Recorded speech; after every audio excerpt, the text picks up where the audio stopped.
Welcome to back to coaching में आपका स्वागत है। आज के वीडियो में NMMS exam special model set 6 discuss करेंगे। इससे पहले हम लोग मॉडल सेट 1 से लेकर के 5 तक डिस्कस किए थे। अगर अभी तक आपने मॉडल सेट 1 से लेकर के 5 तक नहीं देखे हैं तो चैनल के प्लेलिस्ट में या वीडियो के डिस्क्रिप्शन में लिंक दिया गया है, जाकर देख सकते हैं। अगर अभी तक आपने मेरे YouTube channel back to coaching को सब्सक्राइब नहीं किए हैं तो सब्सक्राइब कर लीजिए, क्योंकि यहाँ ऐसे ही ज्ञानवर्धक वीडियो लाता रहता हूँ। तो चलिए शुरू करते हैं क्वेश्चन नंबर 61 से। इससे पहले के वीडियो में यानी मॉडल सेट 5 में हम लोग क्वेश्चन नंबर 60 तक कंप्लीट किए थे। आज हम लोग क्वेश्चन नंबर 61 से देखेंगे। देखिए यहाँ पर क्वेश्चन नंबर 61 दिया गया है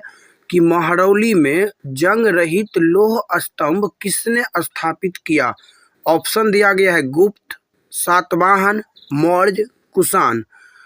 क्वेश्चन नंबर 61 का जो सही आंसर होगा वो हो जाएगा विकल्प पहला, गुप्त। महरौली में जंग रहित लौह स्तंभ गुप्त के द्वारा स्थापित किया गया था। अगला क्वेश्चन दिया गया है क्वेश्चन नंबर 62, गांधार शैली की कला का प्रारंभ किसके समय में हुआ। ऑप्शन दिया गया है विक्रमादित्य, हर्षवर्धन, चंद्रगुप्त या फिर कनिष्क।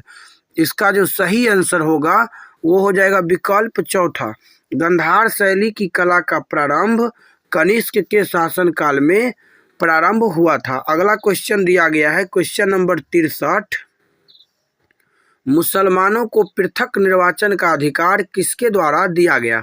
ऑप्शन दिया गया है मिंटो मार्ले सुधार, मॉन्टेस्क्यू चेम्सफोर्ड सुधार, भारत शासन अधिनियम 1935, इनमें से किसी के द्वारा नहीं। तो क्वेश्चन नंबर 63 का जो सही आंसर होगा वो हो जाएगा विकल्प पहला, मुसलमानों को मार्ले मिंटो या मिंटो मार्ले, जो भी रहे कोई दिक्कत नहीं है, मार्ले मिंटो रहे या मिंटो मार्ले रहे, मिंटो मार्ले सुधार एक्ट के द्वारा 1909 ईस्वी में पृथक निर्वाचन का अधिकार दिया गया। याद रखिएगा, मुसलमानों को पृथक निर्वाचन का अधिकार किसके द्वारा दिया गया, मिंटो मार्ले सुधार 1909 के द्वारा। कभी कभी ये ऐसे भी लिखता है मार्ले मिंटो या मिंटो मार्ले, जो भी रहे दोनों एक ही बात है। अगला क्वेश्चन दिया गया है क्वेश्चन नंबर 64, जवाहरलाल नेहरू ने निम्नलिखित में से कौन सी पुस्तक लिखी थी। भारत एक खोज, भारतीय स्वतंत्रता संग्राम, मेरे सत्य के प्रयोग, इनमें से कोई नहीं। इसका जो सही आंसर होगा क्वेश्चन नंबर 64 का वो हो जाएगा विकल्प पहला, भारत एक खोज। ये जो है जवाहरलाल के द्वारा लिखी गई पुस्तक है। अगला क्वेश्चन दिया गया है क्वेश्चन नंबर 65, लुम्बिनी प्रसिद्ध है क्योंकि यहाँ बड़ा सुंदर जंगल है। बुद्ध का जन्म हुआ था, जापानियों द्वारा निर्मित बौद्ध विहार है या फिर बुद्ध जी ने पहला उपदेश दिया था। क्वेश्चन नंबर 65 का जो सही आंसर होगा वो हो जाएगा विकल्प दूसरा, बुद्ध का जन्म।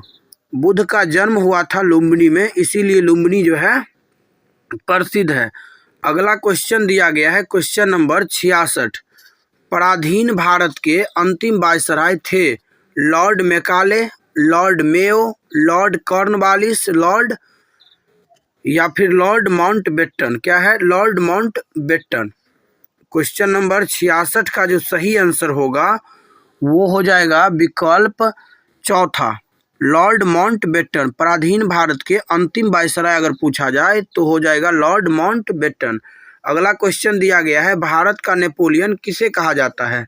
समुद्रगुप्त को, स्कंदगुप्त को या फिर ब्रह्मगुप्त को या चंद्रगुप्त को। इसका जो सही आंसर होगा क्वेश्चन नंबर 67 का वो हो जाएगा विकल्प पहला, समुद्रगुप्त को। समुद्रगुप्त को भारत का नेपोलियन कहा जाता है। ये भी क्वेश्चन कई बार एग्जाम में पूछा गया है। अगला क्वेश्चन दिया गया है क्वेश्चन नंबर 68, बनारस हिंदू विश्वविद्यालय की स्थापना किसने की थी। वल्लभ भाई पटेल ने, लाला लाजपत राय ने, जवाहरलाल नेहरू ने, या फिर पंडित मदन मोहन मालवीय ने।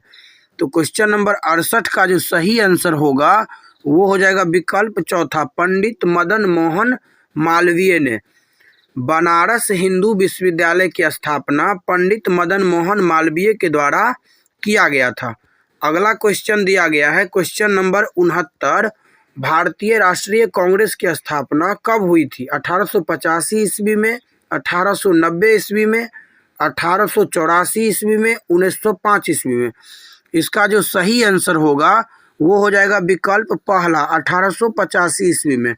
भारतीय राष्ट्रीय कांग्रेस की स्थापना 1885 ईस्वी में एओ ह्यूम के द्वारा मुंबई में किया गया था।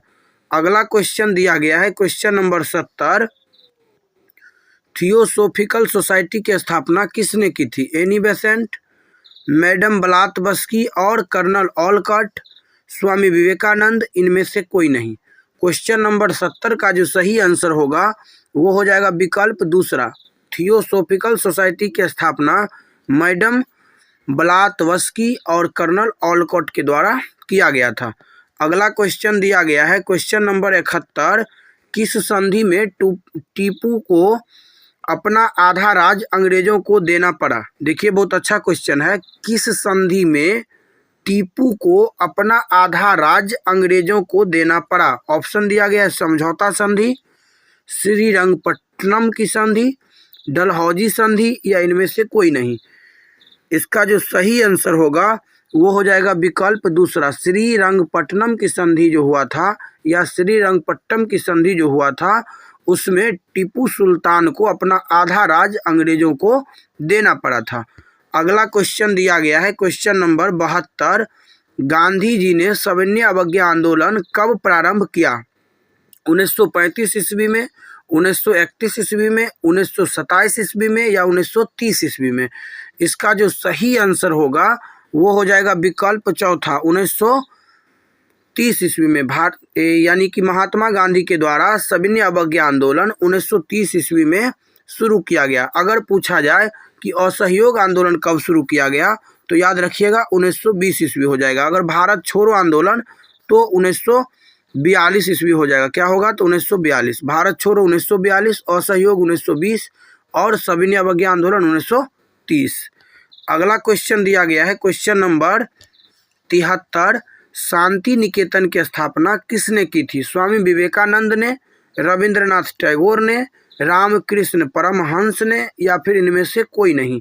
इसका जो सही आंसर होगा क्वेश्चन नंबर 73 का वो हो जाएगा विकल्प दूसरा, रविंद्रनाथ टैगोर।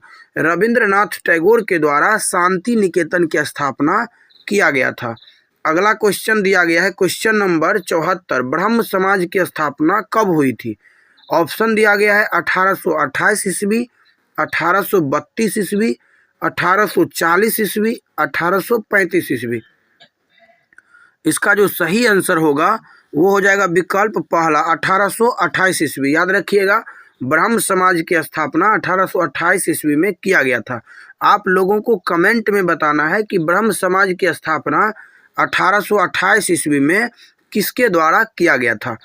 अगला क्वेश्चन दिया गया है क्वेश्चन नंबर 75, सल्तनत काल में हिंदुओं को अन्य करों के अतिरिक्त कौन सा कर देना पड़ता था? भवन कर, चारागाह कर, जजिया कर, इनमें से कोई नहीं।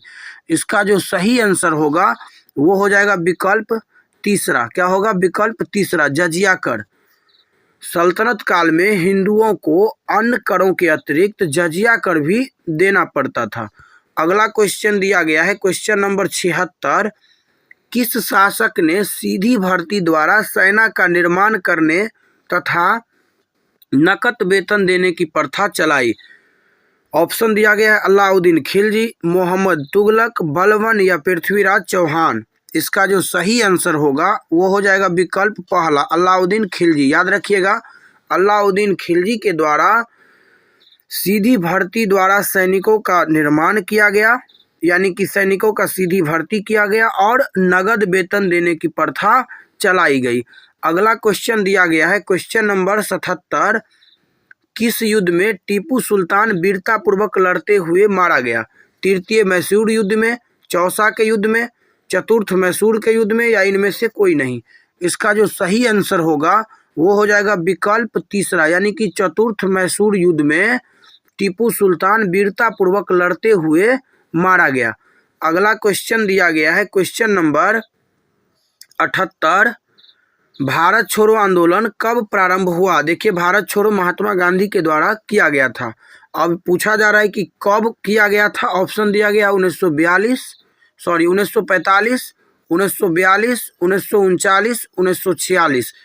इसका जो सही आंसर होगा वो हो जाएगा विकल्प, क्या होगा तो विकल्प दूसरा 1942। याद रखिएगा, महात्मा गांधी के द्वारा 3 आंदोलन बहुत फेमस रहा। एक तो असहयोग पूछा जाए तो 1920 लगाइएगा टिक, सविनय अवज्ञा पूछा जाए तो 1930 लगाइएगा, और भारत छोड़ो पूछा जाए तो 1942 लगाइएगा। अगला क्वेश्चन दिया गया है क्वेश्चन नंबर 79, अंग्रेजों ने मीर कासिम को बंगाल का नवाब कब बनाया। 1760 ईस्वी में, 1802 ईस्वी में, 1740 ईस्वी में या 1826 ईस्वी में। इसका जो सही आंसर होगा वो हो जाएगा विकल्प पहला, क्या होगा विकल्प, इसका जो सही आंसर होगा वो हो जाएगा विकल्प पहला, 1760 ईस्वी में। याद रखिएगा, अंग्रेजों ने मीर कासिम को बंगाल का नवाब 1760 ईस्वी में बनाया था। अगला क्वेश्चन दिया गया है क्वेश्चन नंबर 80, और ये आज का अंतिम क्वेश्चन है। किसने 1798 ईस्वी में सहायक संधि स्वीकार कर ली। अवध के नवाब, बंगाल के नवाब या निजाम हैदराबाद या इनमें से कोई नहीं। किसने 1798 ईस्वी में सहायक संधि स्वीकार कर ली।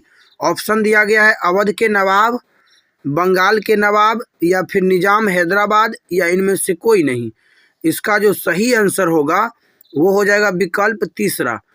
हैदराबाद के जो निजाम थे वो 1798 ईस्वी में सहायक संधि को स्वीकार कर लिया था। तो आशा करता हूँ कि क्वेश्चन नंबर 61 से लेकर के क्वेश्चन नंबर 80 तक आप सभी को समझ में आया होगा। तो वीडियो कैसा लगा कमेंट में ज़रूर बताइएगा। अगर वीडियो पसंद आया हो तो लाइक और शेयर ज़रूर करिएगा। अगर अभी तक चैनल को सब्सक्राइब नहीं किए हैं तो सब्सक्राइब कर लीजिए, क्योंकि यहाँ ऐसे ही ज्ञानवर्धक वीडियो लाता रहता हूँ। तो मिलते हैं अगले वीडियो में, तब तक के लिए जय हिंद, जय भारत।